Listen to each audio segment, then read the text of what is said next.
Hi, I'm Andrea James. I'm the creator of Cooking for Life, an online cooking course that enables busy people to fit cooking into their lives. Today is Wednesday, so it's time for Cookbook Thoughts, where I share my thoughts on a cookbook with you. Today's cookbook is The Commonsense Kitchen by Tom Hudgens. So first, the 3-point summary. One of the things that I liked about this book was that it talked about learning about cooking happening outside the kitchen as well as in. And this is something that I too adopt in the Cooking for Life program. The second thing about this book is, as you can see, it's a huge tome of a book, but actually most of it is recipes and not a lot of links to what I can find to be common sense. There is, however, one little section at the back that is not commonplace in a lot of books, and that is how to wash up. Yep. And the third point is, although it's a warm and genial book that's nice to read, it is really not for busy people who want to cook healthy meals. So let's dive into the fuller version of what I think about this book. So first of all, a little bit about the background.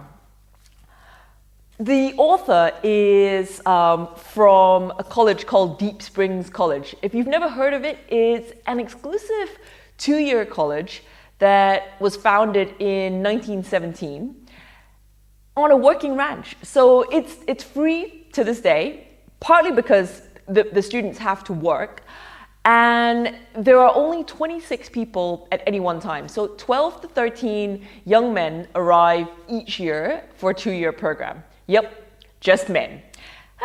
C'est la vie.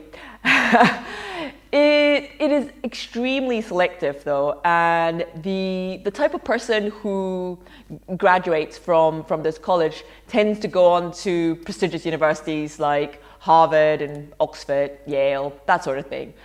The thing I like about it is normally people who are academically inclined tend to lack practical skills. So this college offers a nice balance, I think. You learn how to be practical in life as well as have strong academics.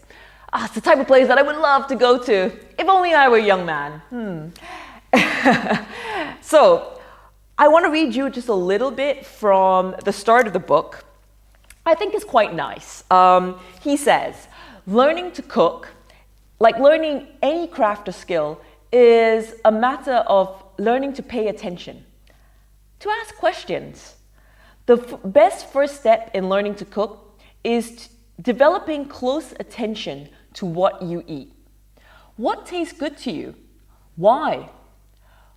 What we eat affects not only our bodies, but ultimately the whole interconnected world.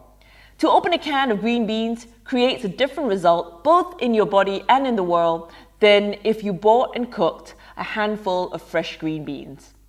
Each choice, no matter how small, makes a difference. It's waxing lyrical a little bit, but it's kind of true, where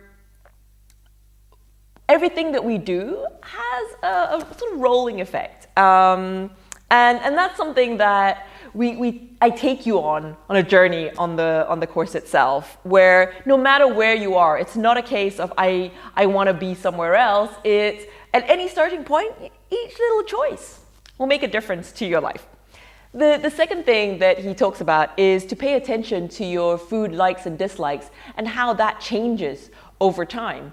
So I love the example that was given about how somebody hated cherry tomatoes. And one day, he tried it cut in half, and he was like, actually, it's all right. Turns out, didn't like the way it squirted when you bit into it. In other words, the tiniest of changes to even how something is presented or experienced can make a difference to whether you like it or not. I thought that was a nice little touch. The next thing I wanted to share with you, some of the books I have cooked from, most of the books I've cooked from. And from this one, I made their sweet potato bread. The picture is in the show notes below. It inspired me to make some butter. So I kind of followed the recipe in here, but that one didn't really work out. I think it was more my fault than the book's fault. But you know how it is when you have like a whole bunch of friends coming and you've got like 10 things that you're cooking. That's my excuse anyway. But I did make some butter after a long time of not doing so, and what a joy that is. So those are the couple of things from this book. They were pleasant to cook from and turned out really nicely. As I say, the butter was my fault. The lowlights of this book, as it were, things I don't like about it. It's quite heavy text and just lots and lots of recipes, and it's just not for the busy cook, which I didn't expect it to be, but I wanted more common senseness out of this thing. That's it for today. I'm Andrea James from Cooking for Life. Till next week, cook well, eat well, and I'll see you again next Wednesday.